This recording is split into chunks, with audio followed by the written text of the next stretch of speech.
السلام علیکم ورحمۃ اللہ وبرکاتہ۔ میں ہوں سید عبدالوہاب شرازی اور آپ دیکھ رہے ہیں الہدیٰ گائیڈنس چینل۔ جادو نگری اور جنات کی دنیا ویڈیوز کا یہ سلسلہ ہمارا جاری ہے اور اس سلسلے کی ایک اور ویڈیو لے کر آپ کے سامنے حاضر ہوا ہوں۔ ناظرین، آج کی جو میری ویڈیو ہے یہ ویڈیو اس حوالے سے ہے کہ اصلی اور واقعتاً جو جادو ہوتا ہے اس میں اور محض ایک نفسیاتی جو مسئلہ ہوتا ہے اس میں کیا فرق ہے یا کیا اس کے اندر ہم اس بات کو کیسے ہم سمجھ سکتے ہیں۔ اس حوالے سے میں اپنے ایک دو واقعات آپ کو سنانا چاہتا ہوں کہ جب میرے کپڑوں پر کٹ پڑے اور میرے کپڑوں پر خون کے چھینٹے پڑے۔ آپ میں سے اکثر لوگ یہ بات جانتے ہوں گے کہ جنات اور شیاطین انسانوں کو تنگ کرنے کے لیے اور ایسے گھروں میں کہ جہاں پر قرآن پاک کی تلاوت نہیں ہوتی، ناپاک ماحول ہوتا ہے اور نورانی ماحول نہیں ہوتا، نماز کا اہتمام نہیں ہوتا، گندگی ہوتی ہے، تو وہاں پر شیاطین وغیرہ جنات وغیرہ ان کے ٹھکانے ہوتے ہیں۔ وہ انسانوں کو ڈراتے رہتے ہیں، دھمکاتے رہتے ہیں، تنگ کرتے رہتے ہیں۔ اس کے لیے مختلف حربے ہوتے ہیں، تو ان میں سے ایک حربہ ان کا یہ ہوتا ہے کہ وہ کپڑوں پہ کٹ لگا دیتے ہیں، جس طرح بلیڈ کے کٹ ہوتے ہیں اس طرح کٹ لگا دیتے ہیں، کبھی جسم پر بھی لگا دیتے ہیں اور خون کے چھینٹے کپڑوں پر، جسم پر، دیواروں پر خون کے چھینٹے، یہ چیزیں ہوتی رہتی ہیں اکثر۔ واقعتاً یہ جنات اس قسم کی شرارتیں کرتے رہتے ہیں۔ تو ایک مرتبہ ایسا ہوا کہ میرے کپڑوں پر کٹ لگے اور پھر ایک مرتبہ ایسا ہوا کہ میرے کپڑوں پر خون کے چھینٹے پڑے۔ تو میں نے کیا کیا؟ اب دیکھیں، بڑی زبردست واقعہ ہے۔ میرے کپڑوں پر ایک مرتبہ کٹ پڑ گئے۔ صبح اٹھا تو دیکھا کپڑوں پر کٹ لگے ہوئے ہیں، ایسے پوری کمر جو ہے میری کپڑے پھٹے ہوئے ہیں، ایسے بلیڈ کی طرح کٹ لگے ہوئے ہیں۔ میں بڑا پریشان ہو گیا، لیکن اس پریشانی کو میں نے اپنے اوپر حاوی نہیں ہونے دیا، اپنے اوپر سوار نہیں کیا، کیونکہ میرا اللہ پر اور آخرت پر بھرپور یقین ہے الحمدللہ، اور مجھے پتہ تھا کہ میں نے اپنے اذکار صبح شام پابندی کے ساتھ کرتا ہوں۔ لیکن بہرحال سوچنا شروع کر دیا کہ یہ مسئلہ کیا ہوا ہے۔ تو کافی سوچ و بچار کے بعد مجھے یہ بات سمجھ آئی اور میں اس طے تک پہنچ گیا، اس بات تک پہنچ گیا کہ کٹ کیسے لگے ہیں۔ اصل میں ہوا یہ تھا کہ جس رات کو یہ کٹ لگے تھے اس رات کو مغرب کے وقت، یعنی مغرب سے کوئی 10 منٹ 15 منٹ پہلے کی بات تھی۔ ہمارے گھر میں UPS کے لیے جو ہے وہ ہمارے ہاں وہ بیٹریاں لانی تھی، تو وہ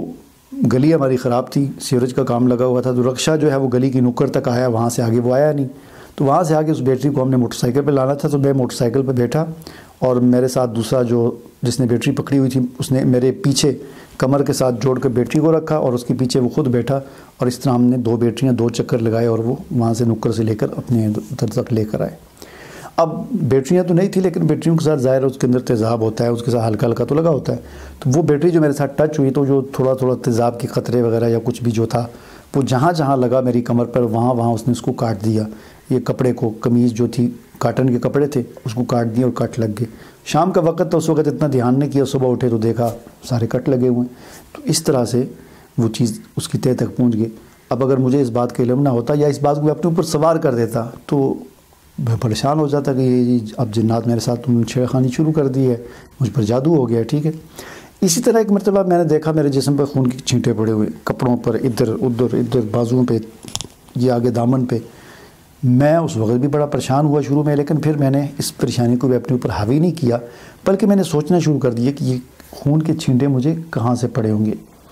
بہرحال میں نے سوچنا شروع کر دیا کہ میں 15 منٹ پہلے کہاں تھا، آدھا گھنٹہ پہلے کہاں تھا، 1 گھنٹہ پہلے کہاں تھا، 2 گھنٹے پہلے کہاں تھا، 3 گھنٹے پہلے کہاں تھا۔ سوچتے پیچھے جاتا گیا میں، جاتے 5-6 گھنٹے پہلے میں جا کر ایک گوشت کے پھٹے پہ پہنچ گیا کہ 5 گھنٹے پہلے میں ایک گوشت کے پھٹے کے پاس کھڑا تھا گوشت لینے کے لیے۔ مجھ سے آگے 3-4 گاہک تھے، تو وہ 15 منٹ مجھے وہاں کھڑا ہونا پڑا انتظار میں۔ وہ ان کا گوشت بناتا رہا ٹوکے کے ساتھ، تو ظاہر ہے وہاں سے وہ چھوٹے ذرات اور چھینٹے وغیرہ اڑ کے مجھے پڑتے رہے۔ تو اس وقت میں نے دھیان نہیں کیا، ابھی میں نے دھیان کیا۔ تو اس بات پر بھی اگر میں غور نہ کرتا، اس کو اپنے اوپر سوار کر دیتا اور فوراً کسی عامل کو فون ملاتا، تو وہ اس نے مجھے کہہ دینا تھا تم پر جادو ہے، اور میں اس طرح جادو کا مریض بن جاتا، ٹھیک ہے جی۔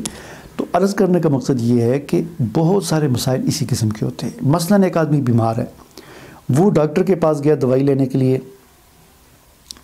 تو ڈاکٹر آگے سے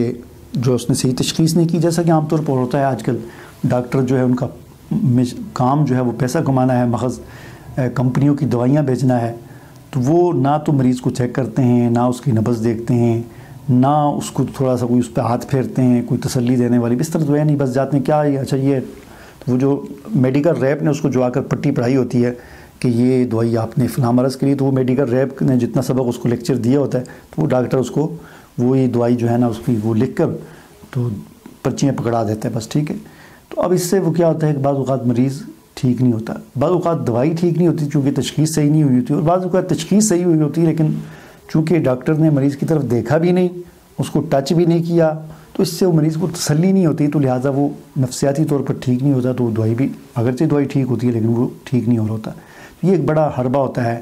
کہ محض ڈاکٹر اگر مریض کو ہاتھ لگا لے اور تھوڑی سی تسلی دے دے اور اس کی طرف آنکھوں میں آنکھیں ڈال کر دیکھ لے اور تھوڑا سا اس کو چھو لے اور اس طرح تسلی دے دے، تو اس سے مریض آدھا وہیں پر ٹھیک ہو جاتا ہے اور آدھا وہ پھر دوائی سے ٹھیک ہو جاتا ہے۔ تو چونکہ ایسا ہوتا نہیں ہے تو وہ مریض ٹھیک نہیں ہوتا، ایک سے لی دوائی ٹھیک نہیں ہوا، دوسرے سے لی ٹھیک، 4-5 جگہ سے لی دوائی ٹھیک نہیں ہوا، تو اب یہ بات اس پر سوار ہو جاتی ہے کہ دوائیوں سے میں نے ٹھیک نہیں ہو رہا تو مجھے کیا مسئلہ ہے۔ پھر کہنے والے کہہ بھی دیتے ہیں یار اپنا حساب کراؤ، کوئی تمہارا فلاں دشمن یہ وہ، اب وہ باتیں سوال ہونا شروع ہو جاتی ہیں ذہن پر۔ تو اب وہ کسی عامل کو فون کرتا ہے، آگے سے وہ شیطان ہوتا ہے انسانی شکل میں، وہ کہتا ہے ماں کا نام بتاؤ، والدہ کا نام بتاؤ، اپنا نام بتاؤ، میں حساب کرتا ہوں، اور پھر حساب کرتا ہے اور فوراً کہہ دیتا ہے تم پر جادو ہے۔ اب یہ جادو یہاں سے سٹارٹ ہو جاتا ہے، ٹھیک ہے جی۔ جادو اس طرح کی نفسیاتی چیز ہوتی ہے، یعنی جادو کوئی یعنی گولیوں کی طرح نہیں ہوتا، جیسا آپ پولسٹان یا پیناڈول گولی کھاتے ہیں وہ تو جسم کے اندر جاتی ہے، کیمیکلی تبدیلی پیدا کرتی ہے، تو جادو کوئی اس طرح کی چیز نہیں ہوتی کہ وہ کیونکہ دیکھیں پیناڈول ہے یا جو بھی ہے، اس کو ایک آدمی کو پتہ ہے میں پیناڈول کھا رہا ہوں، تو وہ کھائے گا تو اس کے اندر وہ گولی اسی طرح کی تبدیلی پیدا کرے گی، ٹھیک ہے نا، وہ جا کر وہی کام کرے گی جو اس نے کرنا ہے۔ اور جس بندے کو نہیں پتہ، وہ غلطی سے کھا رہا ہے، اس کے اندر بھی گولی نے جا کر وہی کام کرنا ہے۔ مثلا ایک بچہ ہے، بچے کو نہیں پتہ، تو وہ کھاتا ہے تو گولی اس کے اندر بھی جا کر وہی کام کرتی ہے، وہی تبدیلیاں پیدا کرتی ہے کیمیکلی، ٹھیک ہے نا۔ تو جادو کا یہ مسئلہ نہیں ہے، جادو تبھی اثر کرتا ہے کہ جب جادو کا پتہ چلے، ٹھیک ہے نا۔ یہی وجہ ہے کہ یہ جادو کا حربہ یہی ہوتا ہے کہ وہ کہہ دیتے ہیں آپ پر جادو ہے، تو یہ آپ کو بتا دینا کہ آپ پر جادو ہے اور آپ کا سن لینا کہ مجھ پر جادو ہے، تو یہ یہاں سے جادو سٹارٹ ہوتا ہے، ٹھیک ہے نا۔ تو اکثر یہ شیطان بیٹھے ہوتے ہیں جیلی عامل پیر بن کر، میں نے اس پر ویڈیو بنائی ہے کہ یہ عملیات تعویذات کا کام کرنے والے یہ جو پیر نہیں ہوتے، یہ شیطان ان کو کہا کریں، عامل بھی نہیں ہوتے، عامل بھی ایک جو ہے وہ ہے لیکن یہ عامل جو ہے نا وہ نہیں ہوتے، ٹھیک ہے نا، ان کو شیطان کہا کریں، ٹھیک ہے نا۔ یہ جو لکھا ہوتا ہے ہم سے رابطہ کریں، ہم حساب کریں گے، محبوب آپ کے قدموں میں، یہ وہ، یہ سارے شیطان ہوتے ہیں، ان کو شیطان کہا کریں، ٹھیک ہے۔ تو عرض کرنے کا مقصد یہ ہے کہ جادو اس طرح ایک نفسیاتی حربہ ہوتا ہے، یہی وجہ ہے کہ جو علاج ہمیں قرآن نے بتایا ہے اس میں بھی یہی اس میں حکمت ہے کہ جب آپ سورۃ الفلق اور سورۃ الناس کو اگر سمجھ کر پڑھیں تو آپ فوری جو ہے وہ ٹھیک ہو جائیں، سمجھ کر پڑھیں، اس کے ترجمے کا، اس کی تفسیر کا خیال کرتے ہوئے، کیونکہ یہ صورتیں اللہ پر بھروسہ بڑھاتی ہیں اور انسان کو بھی بتاتی ہیں کہ شر جو ہے وہ بھی اللہ کی طرف سے ہی ہوتا ہے، خیر بھی اللہ کی طرف سے ہوتی ہے، خیر کا مالک بھی اللہ ہے، مالک اور خالق اللہ ہے، شر کا مالک اور خالق بھی اللہ ہے، ٹھیک ہے نا۔ یہ صورتیں یہ چیز بتاتی ہیں، بھروسہ اللہ پر، اعتماد اللہ پر بٹھاتی ہیں۔ یہی وجہ ہے کہ اگر آپ یہ چاہتے ہیں کہ ان چیزوں سے آپ محفوظ رہیں تو قرآن مجید کو ترجمے کے ساتھ پڑھیں، اپنا معمول بنائیں کہ ایک رکوع ترجمے کے ساتھ اور تفسیر روزانہ مطالعہ کریں، 10 منٹ 15 منٹ نکال لیں، کیا حرج ہے 24 گھنٹے میں سے، اور کوئی تفسیر گھر میں رکھیں، اس میں سے ایک رکوع مطالعہ کر لیا کریں۔ اس سے آپ کا جو بھروسہ اور ایمان اور یقین جو اللہ پر بیٹھے گا تو یہ جادو اور ان چیزوں کی جڑ کاٹ کے رکھ دے گا، ٹھیک ہے نا۔ تو یہ چیز میں آپ کو بتانا چاہتا تھا، امید ہے کہ جو بات میں آپ کو سمجھانا چاہتا تھا وہ آپ کو سمجھ آ گئی ہوگی۔ مجھے اجازت دیجیے، اللہ حافظ۔